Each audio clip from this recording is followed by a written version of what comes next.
Welcome back to Building Together, everyone.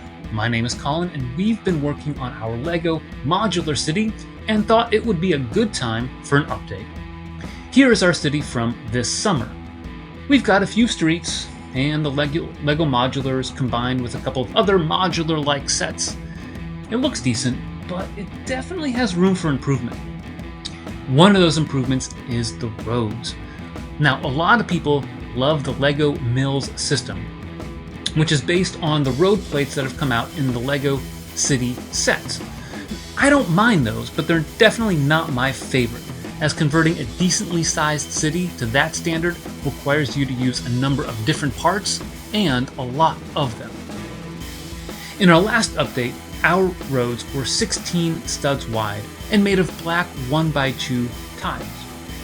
Since we have a median running through the middle and a stripe on each side, that meant each lane was only 6 studs wide. That just doesn't leave much room for vehicles to maneuver through the city. So we ordered some more black 1x2 tiles and 6x10 plates. The dark tan tends to be the cheapest on Bricklink, although I found some in black for a steep discount.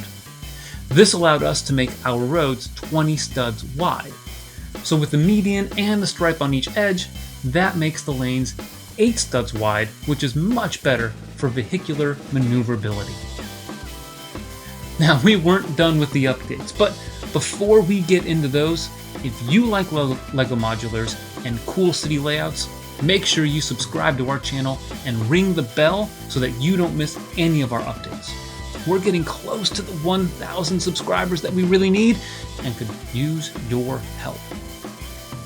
Our next upgrade was to level up our trees, taking the design from the brick bank and adding leaves and green flower elements. Doing so adds depth and fullness to the trees that wasn't originally present. When you look down Maple Street here, it looks so much more impressive now that it's been updated. But wait, there's more. One problem with using regular plates for our streets is that the plates are just slightly taller than base plates. This posed a problem for us because the reality of a city's infrastructure is that you have storm and sewer drainage that places the street lower than the sidewalks and buildings. It just doesn't make sense to have our roads be above the sidewalks and buildings, so we had to come up with a solution. Solve this problem and add a berm, we raised each modular by 1 plate. We did this by removing the original 1x(n) tiles from the edges of the modulars. Then, we took 2x(n) plates and put them under the modular base plate and along the sidewalk so that one stud was beneath it and one was exposed. We then lined the exposed studs with 1x(n) plates.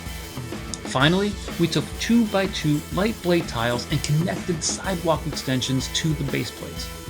All we had to do after that was add a 4x(n) plate under the back corners of the modulars to even things out, and boom, everything looks great. Our last update was to add the Sanctum Sanctorum. We loved building the set and figuring out just how modular-like it really is. We then had to add it to our city. Given that our current layout fills out both sides of Maple Street, we added it to the corner of Astor and Pine. This allows us to start the back side of our layout. Once we get the brand new 2023 modular, we'll likely add that to the next to the Sanctum Sanctorum and continue to fill out Pine Street.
All right, that's our Modular City update for December 2022.